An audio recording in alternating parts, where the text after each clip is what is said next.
Padre, porque aunque este mundo está siendo conmovido, aunque las naciones se están levantando unas con otras, aunque las malas noticias parecen ser el día a día, nosotros podemos estar confiados en tu misericordia, porque tú no descansas, tú no tomas vacaciones, tú no ignoras lo que ocurre con tu creación, sino que tienes control absoluto de todos los detalles. Gracias, Padre, porque podemos fortalecernos en estas verdades. Aunque se estremezca el piso, Señor, tu palabra es firme y no se estremece, sino que nos sostiene en el día difícil, nos da esperanza y nos da la fuerza para seguir. Gracias, Jesús. Vamos al Salmo 46. Para los que lo saben y para los que no lo saben, para los que están más al tanto de la situación mundial o de los que no están al tanto de la situación mundial, para nadie es un secreto que estamos atravesando. Nos ha tocado vivir tiempos difíciles. No hace falta viajar por el mundo. Gracias a la tecnología podemos informarnos de lo que está pasando a nivel mundial. Ahorita hay guerras fuertes a nivel mundial, crisis climática, crisis económicas. No hay a veces lugar donde hallar, entre comillas, paz, porque el mundo está siendo conmovido. Y esto evidentemente, número uno, nos recuerda las profecías bíblicas, donde nos indica que en el final de los tiempos, es una señal muy segura de la venida de nuestro Señor Jesús. Habrá guerra, rumores de guerra. Pero hay una realidad. Somos seres humanos, estamos acá en este plano terrenal, estamos en el mundo, no somos del mundo. Somos un representante de Cristo, somos una institución visible, lo que es la iglesia, pero con una connotación espiritual. Y nuestra alma puede ser sacudida. Todo esto nos puede agobiar, nos puede cargar encima. Pero gracias a Dios que tenemos la palabra más segura, la que no se estremece, la que no cambia, la que permanece firme para siempre, para nosotros aferrarnos a ella y para que nuestra alma encuentre esa tranquilidad y esa paz en medio de la tormenta. Dice el versículo 1: Dios es nuestro refugio y nuestra fuerza. Siempre está dispuesto a ayudar en tiempos de dificultad. Recordemos esto en todo momento. Es bueno recordarnos estas palabras. Dios es nuestro refugio. ¿A dónde me voy a meter? ¿A dónde me voy a ir? Que si me quedo aquí, que si allá está el dictador tal, que si allá está el comunismo, que si allá se están matando en una guerra, que si por allá está la enfermedad no sé qué cosa, que si por allá no tengo dónde meter la cabeza, Señor. Mire, si usted puede tomar las medidas, las decisiones naturales conforme a la voluntad del Señor para el bien de usted y de su familia y de lo suyo, hágala, tómelas, pero no ponga su confianza ni sus ojos aquí abajo, porque este mundo va en caos, este mundo va para peor. La gente está esperando que el mundo mejore, para que su situación mejore. Lamentablemente este mundo no va para mejor. Si bien es cierto, hay cosas que se están creando para aparentemente darle al ser humano una comodidad en su vida, la realidad es que todo esto va a desembocar en un punto donde todo va a ser peor. Y por eso debemos de mirar no una nación, no un continente, no un gobierno, no un presidente, sino al que está por arriba de todo, al que lo gobierna todo, al que no omite nada, al que no ignora las acciones de lo que ocurre aquí abajo. Aunque muchos no lo quieran ver así, pero Dios está presente, gobernando soberanamente en todas las cosas. Dios es nuestro refugio. ¿Y qué? Y nuestras fuerzas. Cuando no tenemos ánimo, cuando aparentemente las cosas no están saliendo como yo lo planeaba, cuando la cosa parece que se nos va a venir encima, Dios es nuestro refugio y nuestra fuerza. Y siempre hay que recordar esto: siempre está dispuesto a ayudar en tiempos de dificultad. Definitivamente que estamos atravesando tiempos difíciles. Tenemos que sacar un poco la cabeza de la cajita de nuestra casita, de nuestra vida, para darnos cuenta que formamos parte de otro macroorganismo como sociedad, como seres humanos, que está en caos. Y esas dificultades nos afectan a nosotros, queramos o no. Pero ¿quién es el que está dispuesto a ayudar? El que está en el refugio, que es nuestro refugio. Por lo tanto, escuche esto, no temeremos cuando vengan terremotos. Y mire que aquí ya acabamos de pasar hace poco un sacudón fuerte. Estuvo fuerte.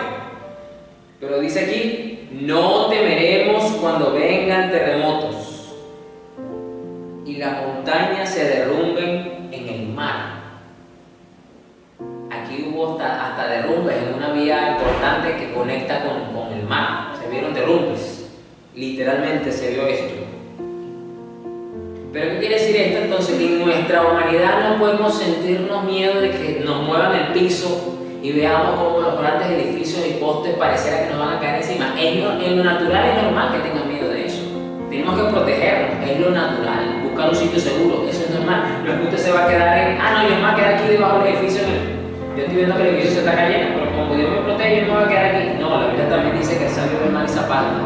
También la palabra dice, no tentarás al Señor tu Dios. ¿Okay? Entonces, ¿a qué se está refiriendo esta palabra? Se está refiriendo que a pesar de que el sistema, de que el mundo, de que las naciones, de que la naturaleza esté siendo literalmente sacudida, como lo dice aquí, indistintamente de eso, eso no puede afectar tu alma eternamente. Tu cuerpo quizás va a ser afectado. Quizás, digo quizás porque solo Dios es el que tiene la última palabra. Pero tu alma queda firme. Y las montañas se derrumben en el mar, que rujan los océanos y hagan espuma, que tiemblen las montañas mientras suben las aguas. O sea, no importa si la naturaleza entera es volteada patas para arriba, como que dicen. Que rujan los océanos y hagan espuma. Yo no sé si usted ha visto el mar o lo recuerda, pero cuando el bramido está fuerte, cuando el mar está picado, decimos nosotros, de verdad que se levanta mucha espuma, hay mucha fuerza en el mar. Que tiemblen las montañas mientras suben las aguas. La Reina Valera usa un término, significa Selah. Para los que están leyendo la Reina Valera, Selah es una pausa musical, porque recuerda que estamos leyendo una canción. Es una pausa como musical. ¿Y cómo nosotros podemos tomar esa palabra? Para empezar, muchos ni siquiera sabían lo que significa. Ni siquiera muchos sabían lo que esto significa. Esto es una pausa que hacen los músicos para pasar de una parte a otra parte de la canción, porque esto es una canción. El salmo, todos los salmos son unas canciones. ¿Cómo podemos tomar nosotros este Selah? Bueno, hacer una pausa en nuestro día a día. Hacer una pausa para reflexionar y meditar profundamente en lo que esto implica, para asimilar la magnitud de estas verdades. Ahorita hay una situación bastante tensa, por ejemplo, entre Irán e Israel, sin olvidar la de Rusia y Ucrania, y si usted no lo sabe, entérese, hay otra que está por venirse, que ya está a punto de caramelo, como que dice, la India y Pakistán.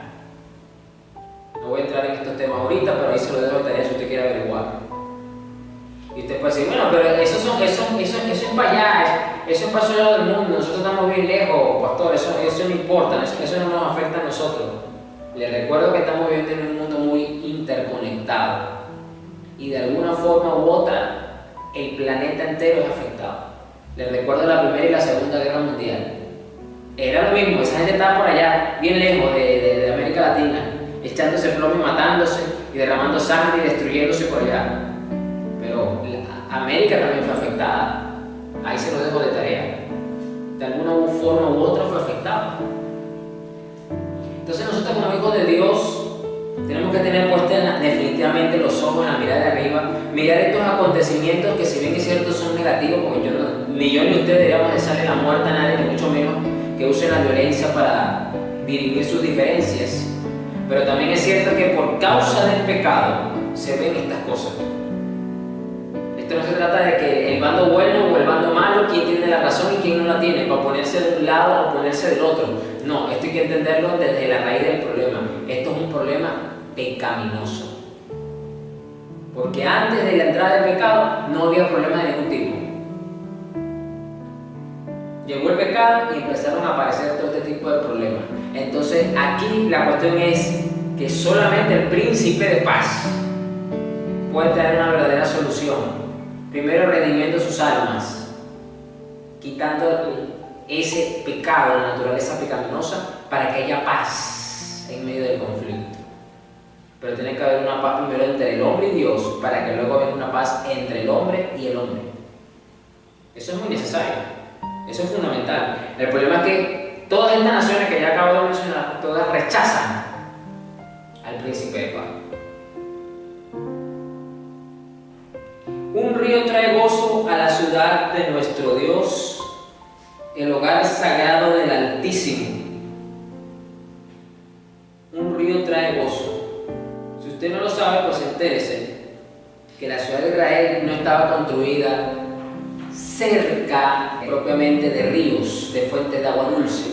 Por lo tanto, era todo un proceso que había que tener en la ciudad. Había que tener pozos profundos, como por ejemplo el pozo donde Jesús tuvo aquella conversación con la mujer samaritana. La ciudad de Jerusalén la ciudad de Jerusalén es una tierra árida, pero se han visto milagros naturales en estas tierras. Y el hecho de que el salmista diga aquí un río trae gozo a la ciudad de nuestro Dios, el hogar sagrado del Altísimo, es porque, como lo dice más arriba en el versículo 1, Dios siempre está dispuesto a ayudar en tiempos de dificultad. Es que Dios va a abrir un camino, una zanja, un cauce, para que de su presencia fluyan ríos de agua viva.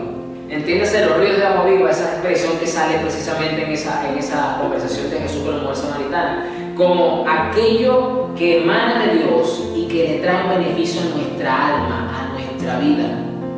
Gozo, paz, sabiduría, humildad, justicia, bondad, misericordia. Es todo eso lo que necesitamos nosotros de parte de Dios, para que luego eso fluya entre nosotros.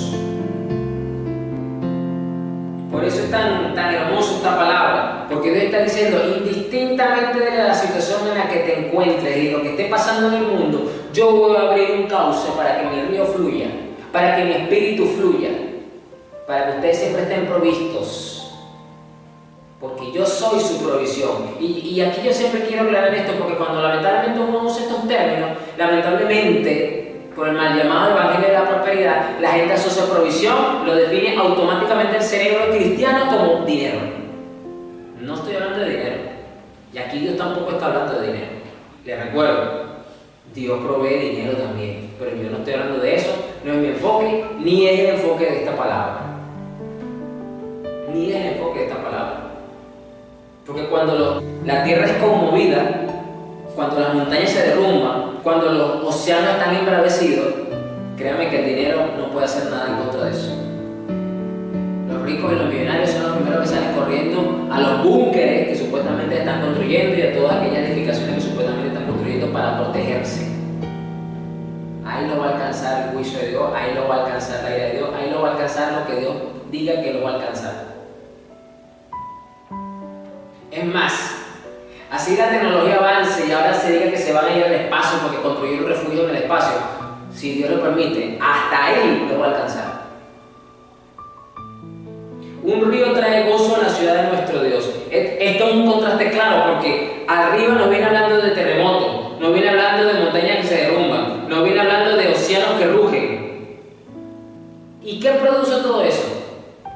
A lo mejor usted, por lo menos lo que estábamos aquí la semana pasada, por lo menos, yo escuché gente más de uno corriendo, asustado, con miedo. No tenían gozo, no tenían felicidad. ¡Ay, qué bueno, está temblando! Vamos a celebrarlo. No, te escuchaba gente afuera que ya estaba casi a punto de llorar. Porque el sacudón fue duro, fue fuerte. Y entonces aquí en el versículo 4 diga,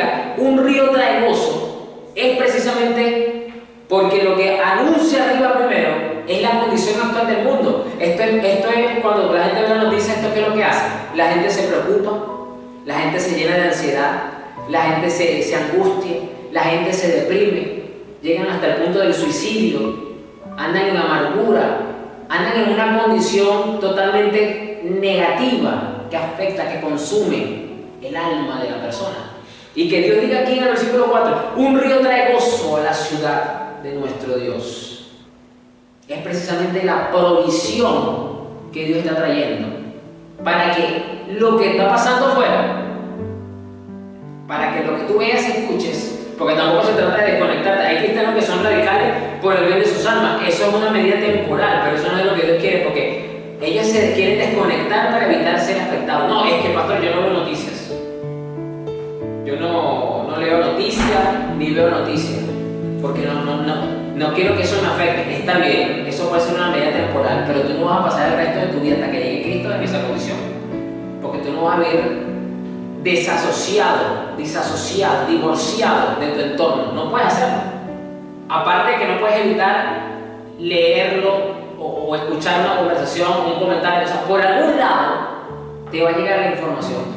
Segundo, no vas a poder vivir así todo el tiempo, porque los cristianos estamos llamados a orar, a interceder, a clamar, a pedir misericordia.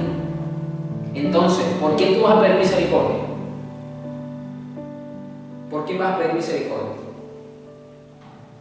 Si tú no sabes lo que está ocurriendo, solamente te quieres quedar con tu entorno cómodo, que si con los compañeros de trabajo, tu entorno familiar, si lo tienes cerca o lo tienes lejano, uno que otro amigo de la infancia o compañero de la iglesia que lo tiene, ya es hasta ahí te quieres quedar cómodamente para orar. Ay, pero sí que es fácil, que sabroso.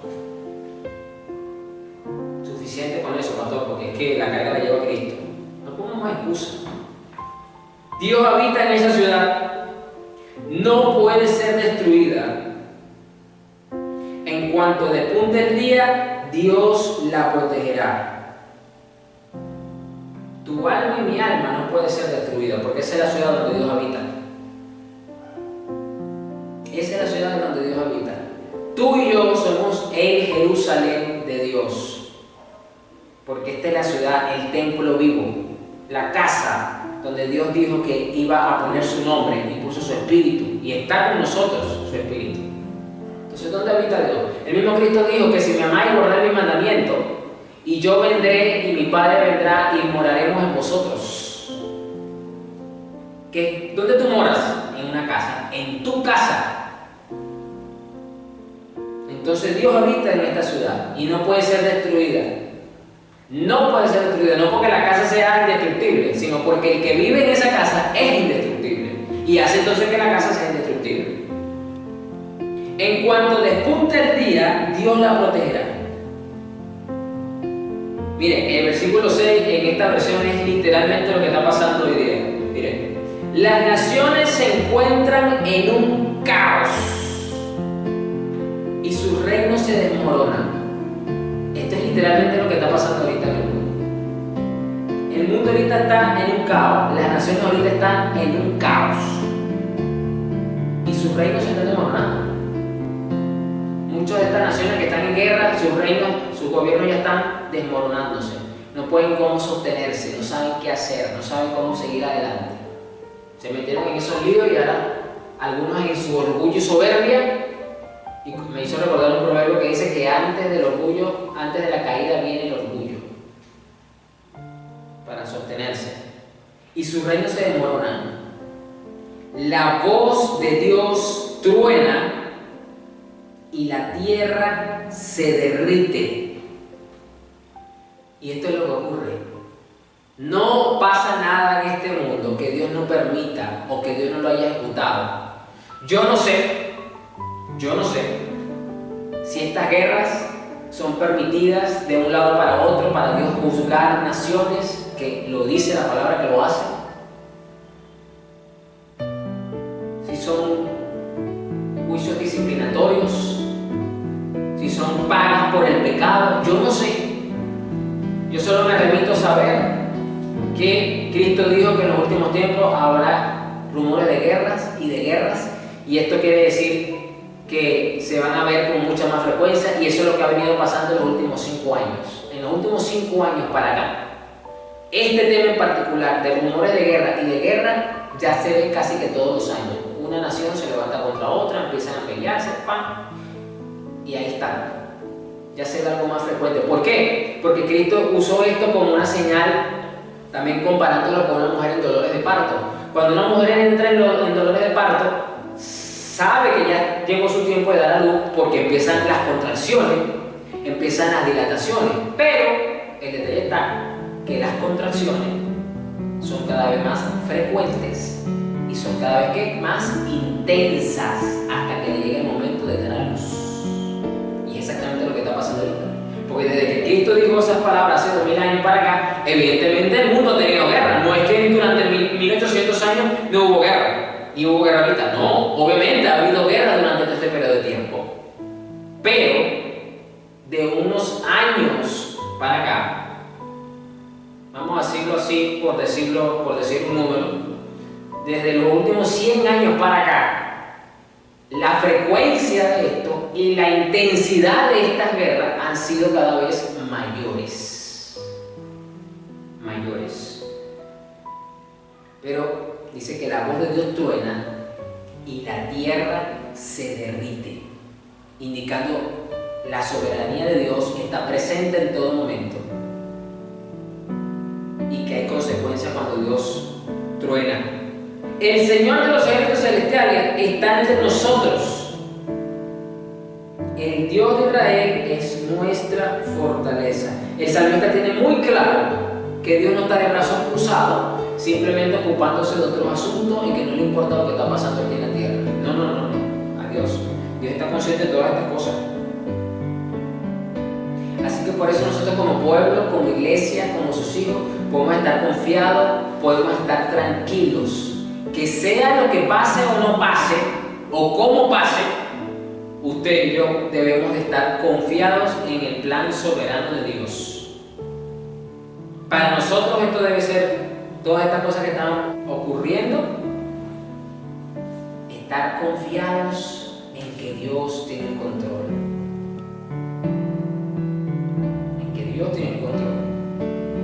Vengan, vean las obras gloriosas del Señor. Miren cómo trae destrucción sobre el mundo. Que esto es tremendo. Esto es como que si de verdad, literalmente, este salmo lo escribieron ayer. Dice, vean las obras gloriosas del Señor. Siempre los evangélicos tienden a ver a Dios glorificándose solamente, entre comillas, entre lo que nosotros decimos que son las cosas buenas.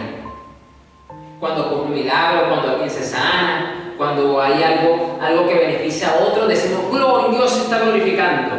Pero cuando ocurre algo negativo, o cuando ocurren situaciones así complejas o difíciles en el mundo, donde precisamente hay muerte inclusive, y muchas otras cosas negativas, no vemos a Dios glorificándose en estas cosas.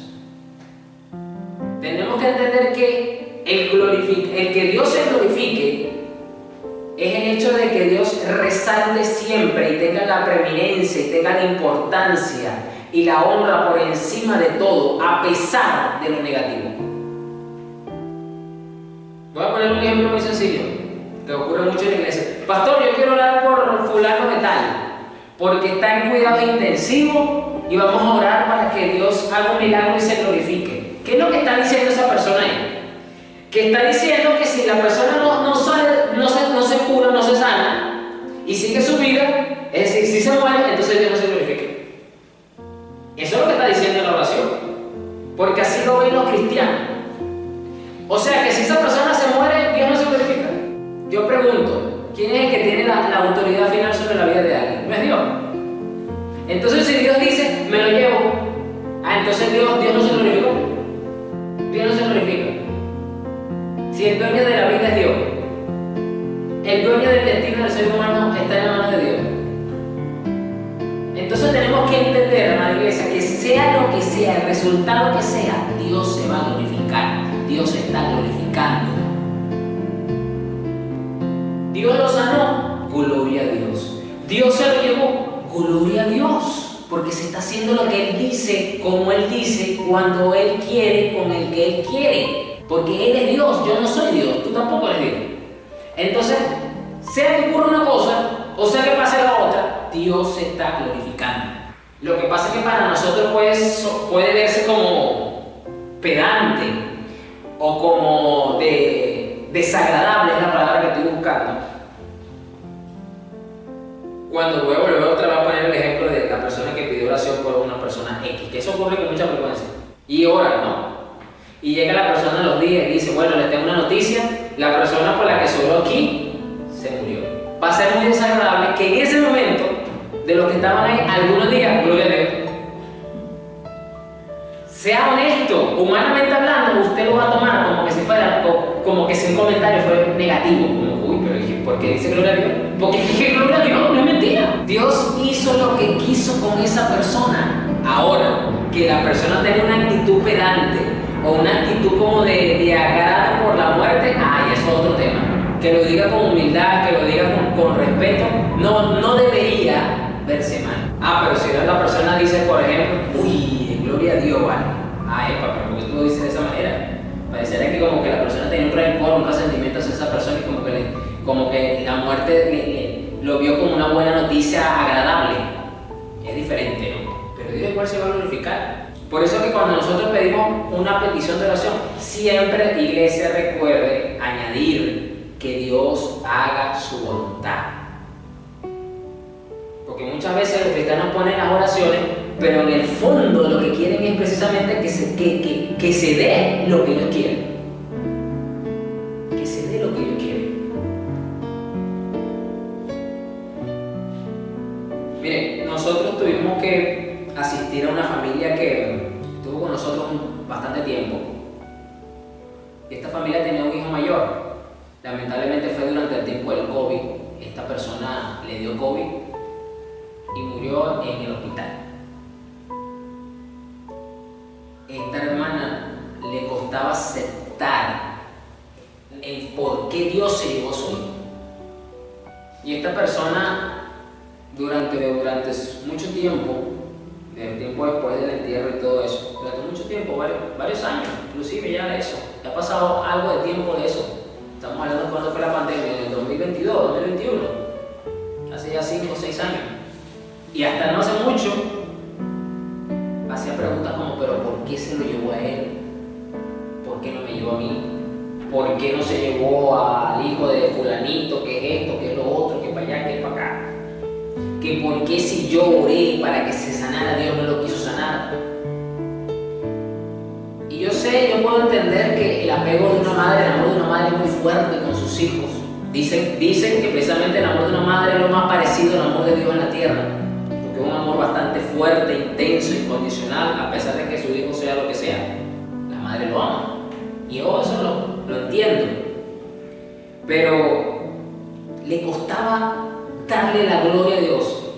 Le costaba darle la gloria a Dios porque su hijo estaba en el cielo.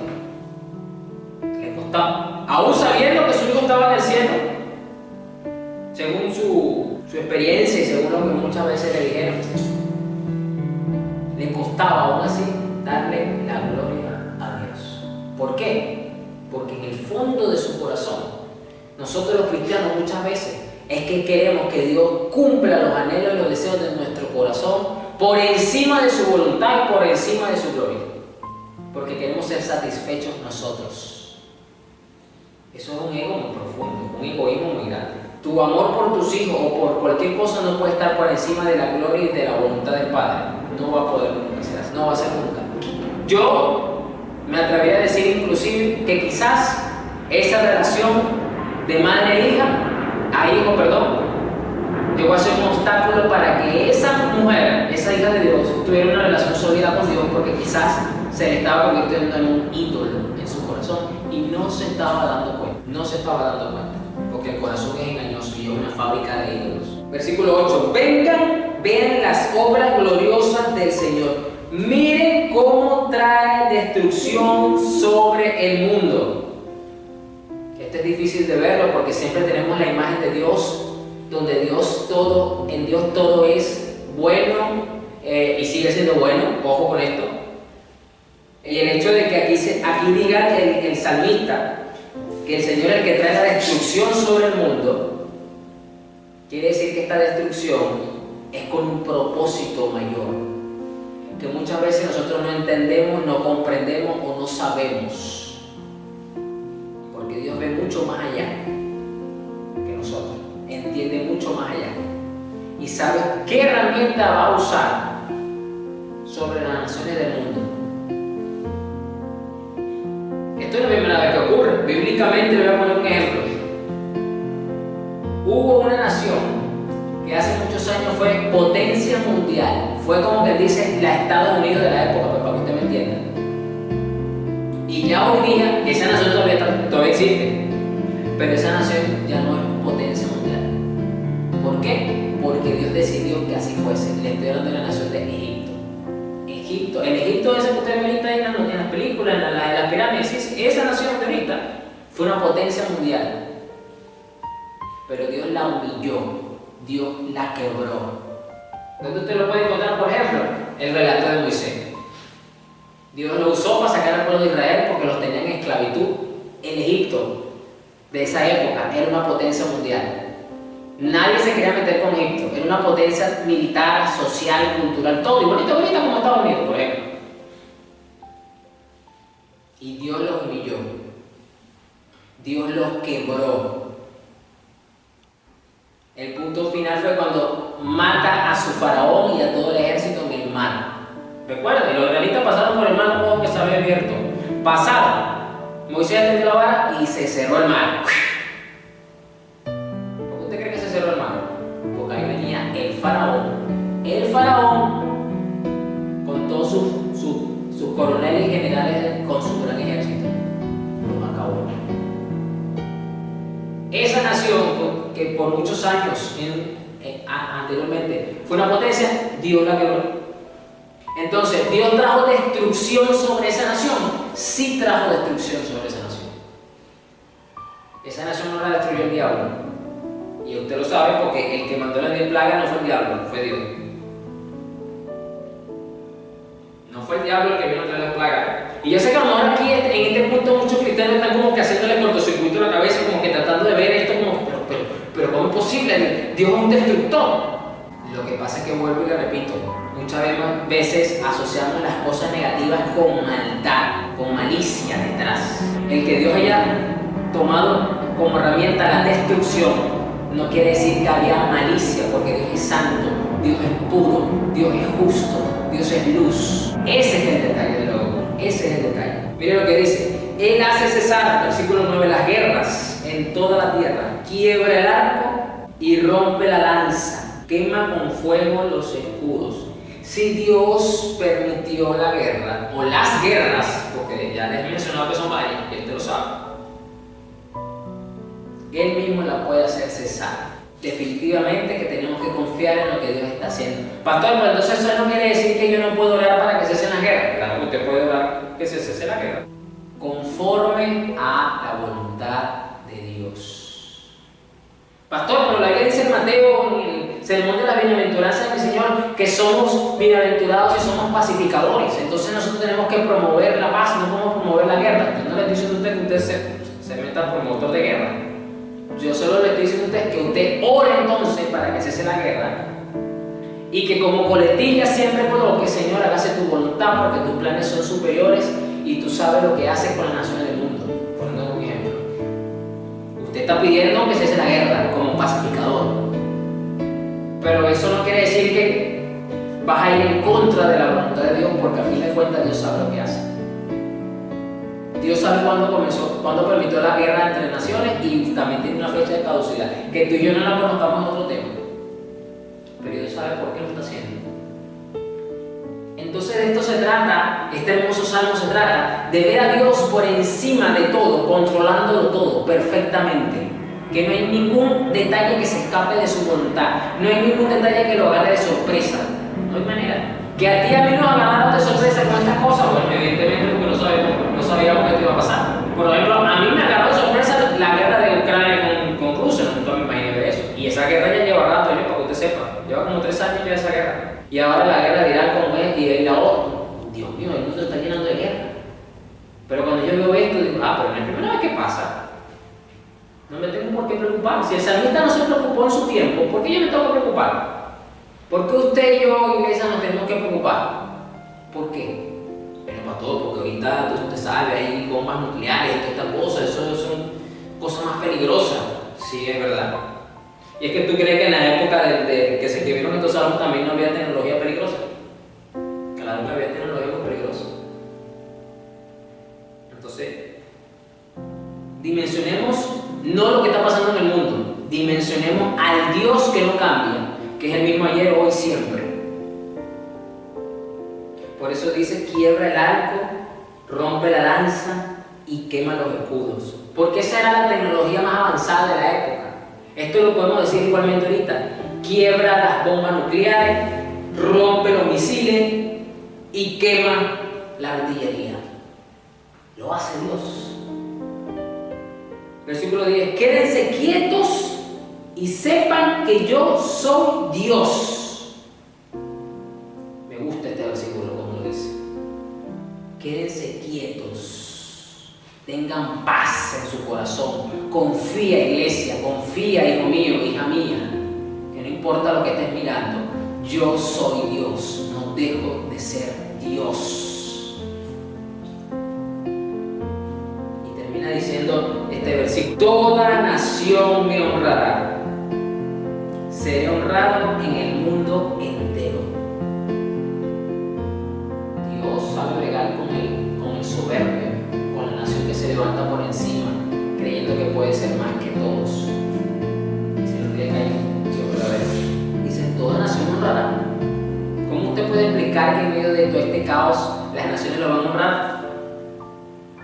De la misma forma como la que usted no puede decir el árbol de su casa o el árbol de la esquina o el cemento honra a Dios, usted no lo puede explicar, pero dice que toda la creación le alaba.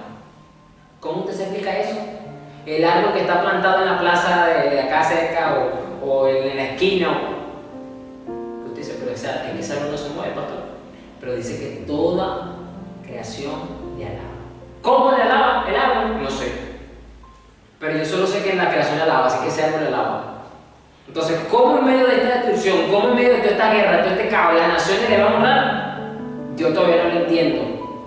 Pero, ¿de qué? ¿Le van a honrar? ¿Le van a honrar? Eso no lo tengo entendido. Seré honrado en el mundo entero. Versículo 11. El Señor de los ejércitos celestiales está entre nosotros. El Dios de Israel es nuestra fortaleza. Vea más arriba de la geopolítica, vea más arriba de las noticias internacionales, vea más arriba de su entorno y vea al Señor de los ejércitos celestiales siendo Dios una vez más. Nunca ha dejado de serlo, pero véalo actuar. Y vuelvo otra vez con el versículo 1. Dios es nuestro refugio y nuestra fuerza. Siempre está dispuesto a ayudar en tiempos de dificultad. Esto es, mientras Dios sigue gobernando y si sigue siendo soberano en medio del caos, de la destrucción y de la guerra, Dios ayuda al que clama y al que cree. Así llama la iglesia, a clamar y a creer sus promesas, su palabra, porque Dios tiene compromiso con ellas. Dios es bueno, Dios es grande. Vamos a orar. Señor, Padre, bendito eres en medio de todo este caos. Que tu nombre sea glorificado, Señor. Siga siendo Dios en medio de nosotros para honra de tu evangelio, para honra, Señor, del sacrificio de tu Hijo amado. Que tu iglesia, que tus hijos, que tu pueblo aprendan a creer en ti y a conocerte en medio de situaciones tan complejas y adversas que a lo mejor no esperábamos vivirlas, pero estamos siendo testigos de ellas y vamos a ser testigos y estamos siendo testigos de cómo tu reino se establece por encima de todas estas naciones. Porque tú tienes un plan que nosotros no entendemos, no comprendemos y no vemos. Y quizás no lo haremos nunca, Señor. Pero lo importante no es entender eso, sino entender y comprender que tu soberanía está por encima de todos. Señor, Señor, ayuda a tu pueblo que está en medio de este caos, en medio de estos conflictos, Señor. Que tenga misericordia de sus vidas y que ellos puedan ver tu ayuda en medio de las diferentes dificultades que están atravesando. Danos a nosotros, Señor, que no estamos involucrados directamente en todos estos conflictos, la sensibilidad para con nuestros hermanos que quizás sí lo estén, y que podamos entre todos como cuerpo ver a la cabeza actuar a favor de su nombre y a favor y en beneficio de nosotros, Señor. Gracias, Jesús. Amén. Hay cosas que ningún maestro puede enseñar, ni en el colegio, ni en una pantalla. Nuestros hijos crecen entre pantallas, pero necesitan escuchar sobre el amor de Dios. Aún hay tiempo. Con minutos al día, puedes sembrar algo eterno. Semillitas de Fe te ayuda a guiar a tus hijos con palabras sencillas y momentos de fe. No se trata solo de leer. Se trata de acompañar, amar y formar el corazón. Estar presente, sembrar, confiar. Cada oración juntos deja huella, porque una semilla de fe, cuando se cuida con amor, florece para toda la vida. Y cada pequeña semilla que siembras hoy, crecerá con la luz del cielo. Descárgalo hoy en Kindle y Hotmart.